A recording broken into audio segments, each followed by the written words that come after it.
Namaskar.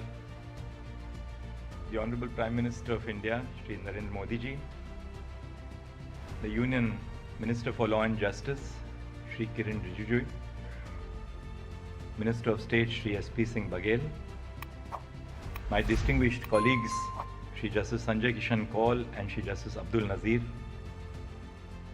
my brothers and sisters on the bench of the Supreme Court, Chief Justices of the High Courts, Judges of the High Courts, the Attorney General for India, Shri R. Venkatramani, Shri Tushar Mehta, Learned Solicitor General, the President of the Supreme Court Bar Association, Shri Vikas Singh, Shri Manan Kumar Mishra, Chairman Bar Council of India, our most valued guests who are in physical attendance, and citizens of India who have joined us virtually. I have pleasure in welcoming in our midst the Honorable Prime Minister of India. We are gathered here to celebrate the adoption of the Constitution of India, the foundational document of the world's largest democracy. Lawyers and judges spend their time and years unraveling the text of the Constitution. But the story of the Indian Constitution is not a story only of legal text and legal interpretation. It is a story of human struggles and sacrifices. It is a story of undoing injustice against the marginalized sections of our society, the women, the disabled, the Dalits, and members belonging to tribes and segments situated in far-flung areas of the country. It must be remembered that the marginalized communities were the first to plant the seeds of the constitutional ideas of liberty, equality and fraternity on Indian soil. The first wave of resistance against the colonial power came from the indigenous communities of India. Our Constitution is a social contract entered into between those who were in power historically and those who were oppressed and sought to change the power hegemony and chose to govern themselves. Coincidentally, this year marks 75 years since our nation attained independence. India's liberation from colonial rule and the drafting of the Constitution were simultaneous projects. The prolonged struggle for independence culminated with the demise of the colonial reign and the birth of an independent nation governed by self-rule. However, the death of the colonial regime was not accompanied by a simultaneous birth of constitutional values that we hold on so dearly to. When India gained her independence, she was invested with social evils.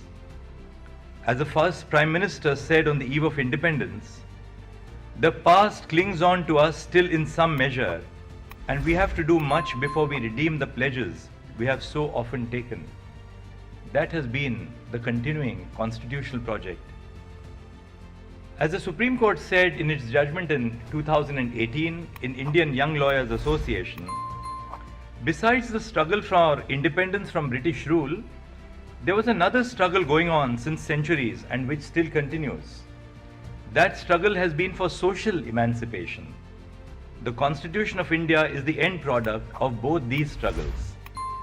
The Constitution of India is to a large extent aspirational, for it seeks to deliver political freedoms and civil rights, attempting to shrug off the colonial baggage.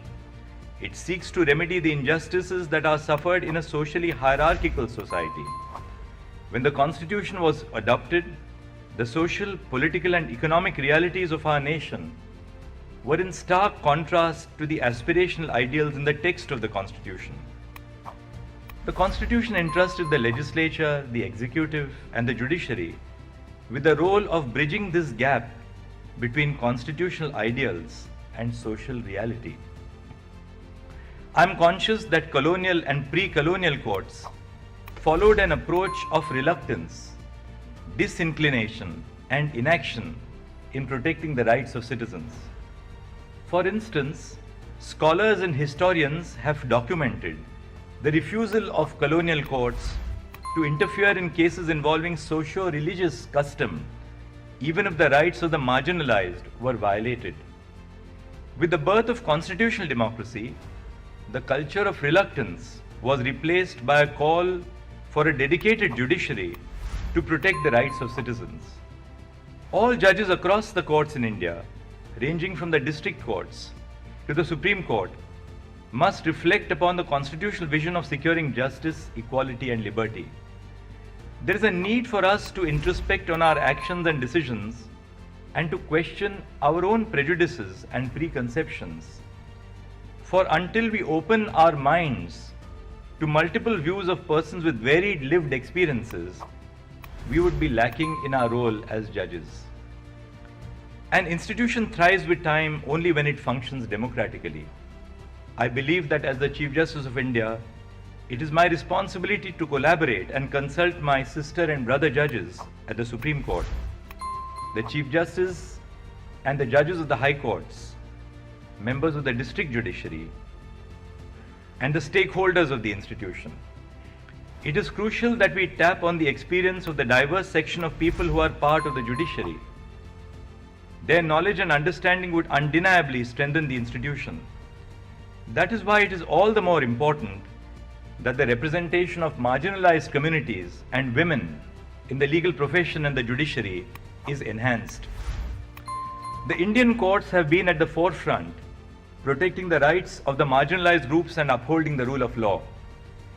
The jurisprudence that has emanated from our courts in India has influenced decisions in far-flung nations as diverse as Australia, Kenya, South Africa, Jamaica, Uganda, Fiji, Sri Lanka, Bangladesh, Nepal, Malaysia, and Singapore, which share similar problems.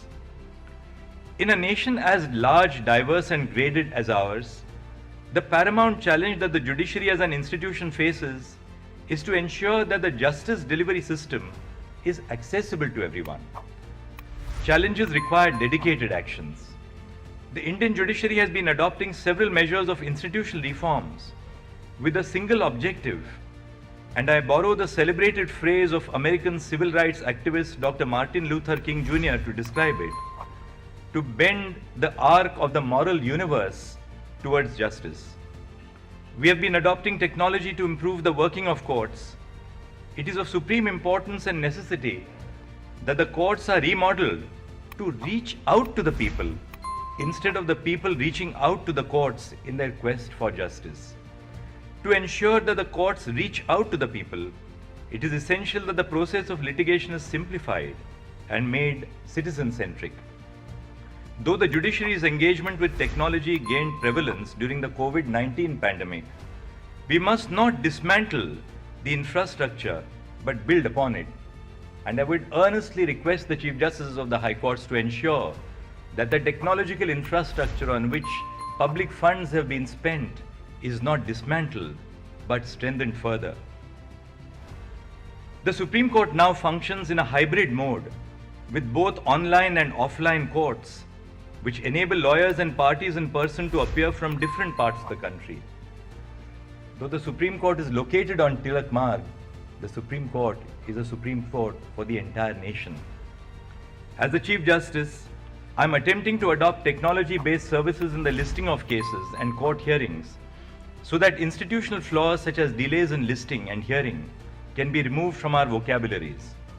The E-Committee of the Supreme Court of India uses technology to make the justice delivery system more accessible and citizen-centric. The National Judicial Data Grid is a repository of 77 lakh judgments of the High Courts that are available to every citizen free of cost. Additionally, various citizen-centric services are employed to reach out to the people at the grassroots level. While technology has ably aided us in ensuring functionality of the judiciary during the pandemic, technology must be augmented with institutional reforms to resolve the chief issues of access to justice. The first interface of the people with the judicial system is the district judiciary. It is thus of paramount importance that the district judiciary is strengthened and supported. The district judiciary must be lifted from the mindset of being a subordinated judiciary. Today, the Honorable Prime Minister of India is present here to launch the e-initiatives, namely the Virtual Justice Clocks, the Justice IS Mobile Application 2.0, Digital Courts, and S3 VAS websites of district courts.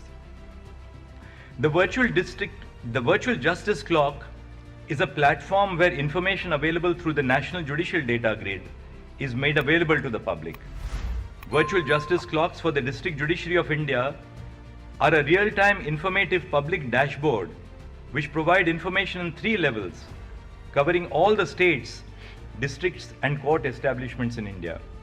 The dashboard provides real-time status which is refreshed and updated every 15 minutes. The Justice Mobile App 2.0 is developed for the judges of the district courts in the country.